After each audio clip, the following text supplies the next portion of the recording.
Bonjour à tous et bienvenue sur la chaîne 365 Actu. Voici votre point complet sur l'actualité internationale du jour. 3 grandes infos à ne pas manquer. Une jeunesse qui refuse la peur à Madagascar, des négociations explosives entre le Liban et Israël et un drame qui frappe l'armée française au Liban. Bienvenue sur votre rendez-vous d'infos rapide et clair. Direction Madagascar, un vent d'inquiétude souffle sur la jeunesse militante. Plusieurs activistes de la Jambe Z ont été arrêtés après des manifestations contre les militaires au pouvoir les 10 et 17 avril. Selon Amnesty International, ces arrestations créent désormais un véritable climat de peur.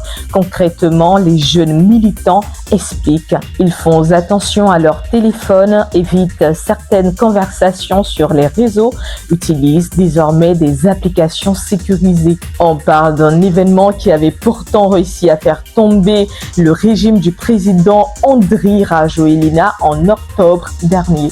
À Antananarivo, les manifestations avaient pris un symbole fort, le logo du manga One Piece, devenu emblème mondial de contestation chez la Jambe Z. Le message des militants, malgré la peur, ils veulent continuer à dénoncer ce qu'ils appellent une reprise à main autoritaire. Une question clé se pose, la peur va-t-elle arrêter la mobilisation ou la renforcer ?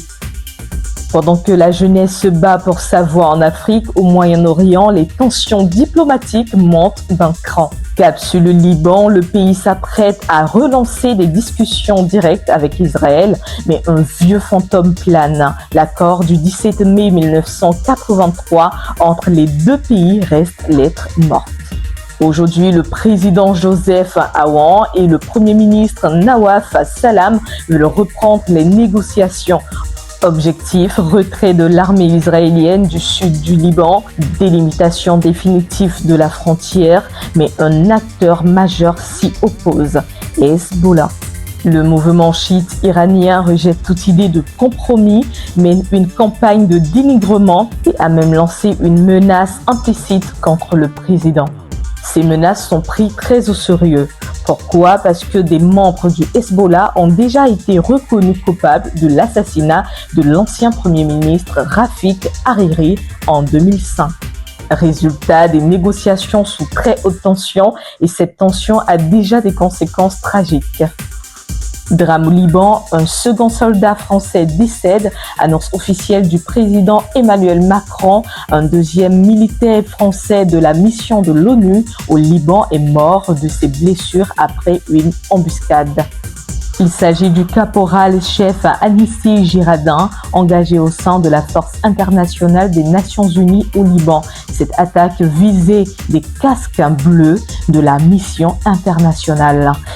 La France attribue cette embuscade au Hezbollah, une accusation que ce groupe nie.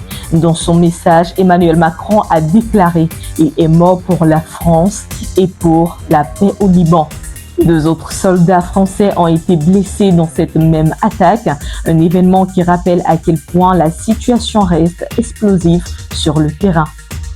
Voilà ce qu'il fallait retenir aujourd'hui. 3 signaux forts dans l'actualité mondiale. Une jeunesse malgache qui refuse de se taire malgré la peur.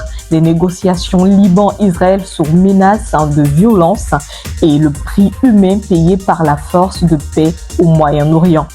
Le monde bouge vite et parfois dangereusement. Si ce format d'actualité clair et rapide vous aide à comprendre le monde, abonnez-vous, likez la vidéo et dites-nous en commentaire quel sujet voulez-vous voir analysé demain. On se retrouve très vite pour une nouvelle actualité mondiale.